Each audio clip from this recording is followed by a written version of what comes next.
Welcome back, viewers. The Global Investor Meet is currently underway in Karnataka. It's an event that promises to be a game changer for state's economic landscape. With 18 countries participating and over 2,000 investors registered, the objective is to attract a whopping 10 lakh crore rupees in investments. The event showcases Karnataka's business-friendly policies and launches a new 5-year industrial strategy that focuses on tech, green and inclusive growth.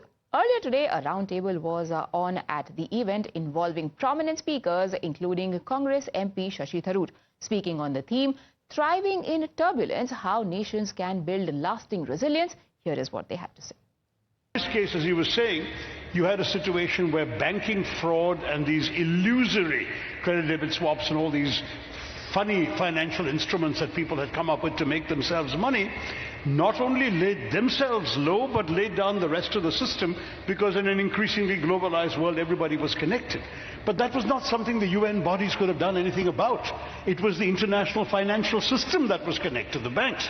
So why was Greece affected? Why did the Icelandic government collapse? You know, this sort of, there were lots of countries affected which had nothing to do with the institutions that had made the mistakes or the fraud and brought these countries down. So this is something where, honestly, in a sense you could argue it's unfair to judge the international institutions by their failure to cope with that.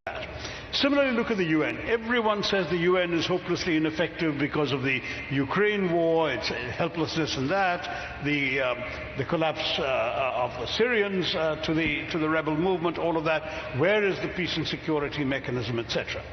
But is that the only yardstick by which we must judge the UN?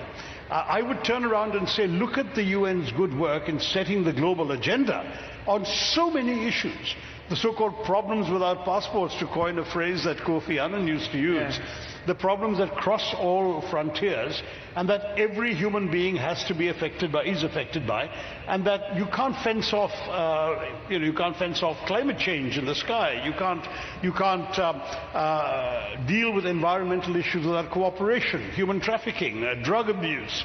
There are so many problems that require countries to cooperate, and the UN and its agencies are still the first port of call and the best port of call for all of that. Could we have dealt with COVID without WHO? No.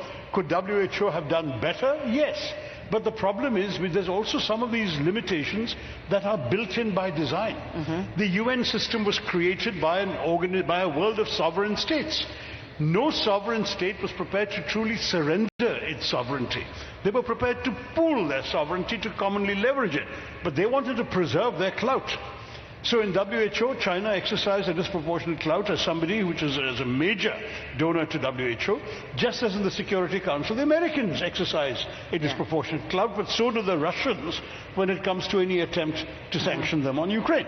And so it goes. You have to accept that the UN is a mirror of the world. It reflects all our inequalities, all our differences, all our divisions, and if we are prepared to accept that out of a spirit of realism, then I think we'll be able to say that it's better than the alternative. There's a great line by Dag Hammarskjöld 75 years ago. He said that the UN was never intended to take mankind to paradise, but rather to save humanity from hell.